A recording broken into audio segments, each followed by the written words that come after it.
had one that constantly told me I was weird. I don't think she meant anything by it, but it bothered me because of my SAD. Of course, I didn't know that at the time, why it bothered me so much. But in order to get a plane ticket home, for them to pay for the plane ticket, they paid for it there and back. But in order for them to pay for it, you had to put in a 2 weeks notice.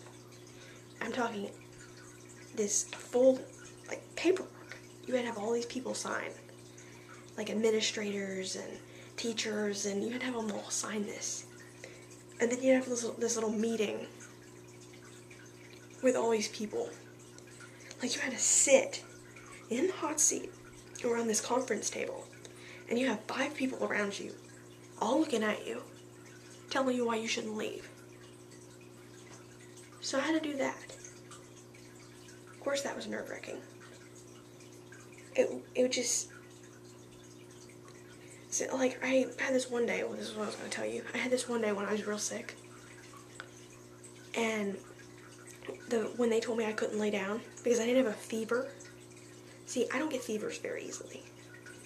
I have to be really, really sick to get a fever. I don't get fevers very easily. No, I don't check my temperature, you know.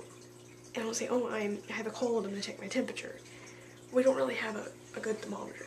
So I don't know how often I actually do get fevers, but it's not too often, generally. If I think I have one, I don't. So I told him I don't get fevers very easily. So you can check all the day long, I'm not going to get a fever. But I still don't feel good. And they just would talk to you like you're an idiot, like you're a little kid in high school. And it just made me so mad. I'm 20 years old. 20 years old. 2 years ago I graduated from high school. I am almost just as much an adult as you are. And you're going to sit there and tell me, oh, you can't lay down because you have a fever. What is this, elementary school? I don't mean to nag at you guys. That's what I'm trying to do. But it just, you can see how that would make you mad. Like how you know how you feel. They don't. They're not feeling what you're feeling. You are. And this one nurse, like these people, the nurses there made nursing, it made it a joke. These people they flat out did not care. There were maybe 2 or 3 people there that actually gave a crap about you. I mean, they were literally there for the paycheck. They were rude. They just didn't give a crap. So, there was a couple of them, oh man, if I had told them what I thought, I would have straight up told them what I thought. But, and some people did. But, so, this lady actually tells me, in a job, you have to be responsible and you can't just, you know, call in sick unless you're really, really sick. And I'm thinking, lady, you need to back up before I slap you. It made me so mad because it's like she knows how you're feeling.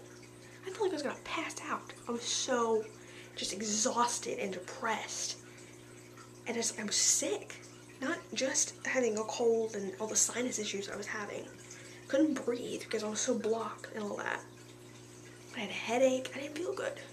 The last thing I wanted to do was sit in a class. Or I had to do bookwork. Anyway. So what I was really actually going to talk to you guys about, I just want to give you an idea of the reason this hurt me so badly. But, so I had this little meeting, and the people, it was basically like a in-your-face kind of thing. It wasn't, oh, we really want you to stay, and this is such a wonderful opportunity. And I laughed at them a couple times, out loud. And they're like, why are you laughing? And I'm like they would tell me how I was wrong. Like, that was the only thing that came out of one of them's mouth is Mr. Westbrook.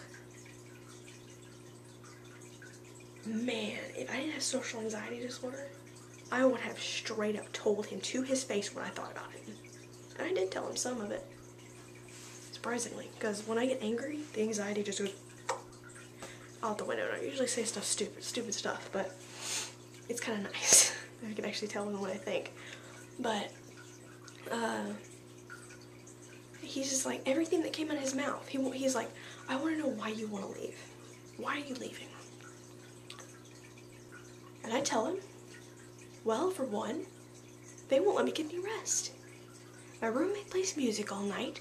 I've gone in there and told the RAs I know 10 times over the course of the last 3 months, and they're not doing anything about it. They go in there, she turns it off when they go in there for checks, and then I look like an idiot. And then he come up with some reason why I was wrong. Every single time. He did this like 5 times. And I'm like, he's like, no, why are you leaving? And I'm like, seriously? He's like, what? And I'm like, every time I tell you why, you tell me I'm wrong. If you really truly want to know why, listen. Here's why. Like, this man was a creep. A creep. They had some issue getting my parents on my emergency card thing. Somehow my grandpa, who was in a nursing home, was on it. My mother called because she was so frustrated with trying to get me out of this, of the center and get home. So she calls Mr. Westbrook. And she tells him who she is, and he's like, well, I don't even know why you're calling me. Why am I talking to you? You're not even on her emergency card. Oh, heck no. Like, he said that to her. Not, oh, ma'am, I understand your concern. He was just heartless, like, without saying nasty words, he was a heartless creep, is what he was. And I had every respect for him before this day. I don't know why I had respect for him. I honestly didn't know him very well. But he was like this everyone. He thought he was the stuff. So he was the main course, the main hurt that came out of this. But when I had this little breakdown, it wasn't really little, so I got sick and I started walking around the campus calling my parents. You weren't allowed to have your phone out. If you had your phone out, they'd take it away. And they had security that right around the campus. Well, so I'm calling them. It's freezing outside. It's raining. I'm walking around trying to find someone that can get me out. Because I'm ready to go home right then and there. My dad's trying to figure out what we could do, if we could buy a plane ticket, if we could afford a bus ride. I was willing to ride a taxi all the way home. I just wanted to leave. I was just so, like, just physically and just emotionally just ill. I was so sick. Like, I could barely walk. I just would, like, I felt like I was carrying 100 pounds on my back because I was so depressed from this whole situation. And so I go to, like, everybody. Like, I go to the office and I'm crying, saying, oh, I just want to go home, I just want to go home, and I kept saying that. I told my admissions counselor I want to go home, and she talked to my parents on the phone about what was going on. And she says, well, I am concerned about her. She's very socially withdrawn. Of course, that could have frustrated me a little bit, which I knew that was true. And I said, oh, she doesn't come out of her dorm. Now, this is a really nice lady. She was very nice to me. She genuinely cared. She really valued her job and respected people. She's a good Christian lady. And I put her through misery, like just coming in and out of her office. And she kept saying, it's okay, it's okay.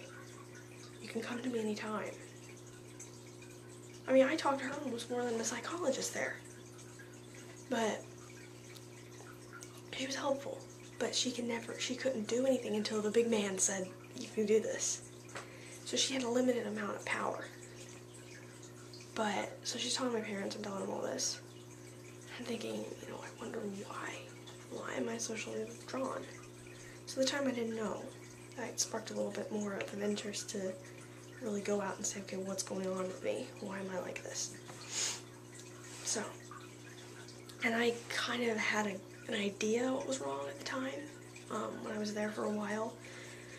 I would research on my